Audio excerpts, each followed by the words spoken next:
আসসালামু আলাইকুম। আর ভাই বদ্দল বেকুন ভালো আছেন না? আজ বড় আফুর বাসার মধ্যে নুনি ইলিশ রান্না করছি। ইয়ানোর ভিডিও ওনার হাসে লই আইলাম। এখন এতে ধনিয়া পাতা লই, কাঁচামরিচ, টমেটো, পেঁয়াজ, রসুন, নুনি ইলিশ, তারপর বাংলা হদু পাতা, সর্ষের তেল, গুঁড়া মরিচের গুঁড়া, লবণ স্বাদ মতন, যে যেরকম যতটুকু হন। তারপর ইয়ান দিয়ে একটা প্লেটের মধ্যে আর আমি একসাথে মাখে ফেলিম। লবণ, মরিচ, হলুদ গুঁড়া, রসুন ব্যাগ একসাথে মাখিয়ে টমেটো সহ ব্যাগকে মাখি ফেলে ও স্বাদ বাইরে আলাদা।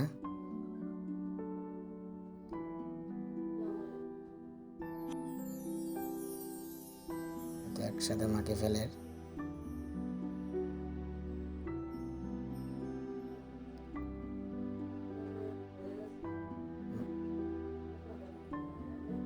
মাখানোর পরে সর্ষের তেল দিয়ে দিলাম।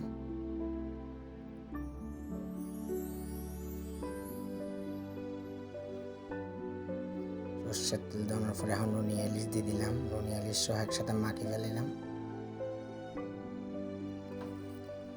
মাখানোর পরে এখন বাংলা হলুদ পাতার মধ্যে নুনি ইলিশ দিয়ে এভাবেই আপনারা দিবেন।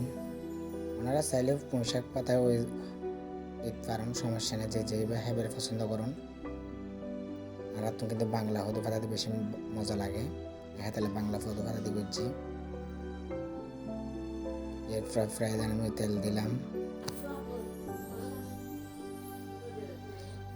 তেল দেওয়ার পরে পেঁয়াজ কুটতে সিলিং দিলাম। দেওয়ার পরে ওনার নুনি ইলিশ মেখলাম। একটু করে হালকা মশলা ভাজি আসছিল দুই পানি দিলাম। তারপর নুনি ইলিশ বয়ে দিলাম।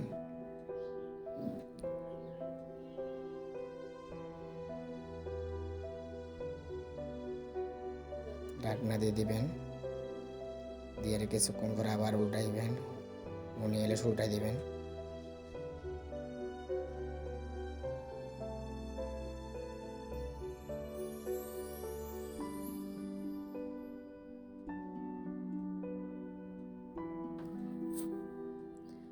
নুনি ইলিশ খুব সুন্দর হয়ে ফ্রাই হয়ে গিয়ে ওনারা এখন প্লেটের লয়ে দেখাইম। মার্শাল্লাহ খুব সুন্দর হয়ে, খুব টেস্ট হয়ে। আর ওনারা যদি ভালো লাগে শেয়ার করিবেন। আল্লাহ হাফেজ, আসসালামু আলাইকুম।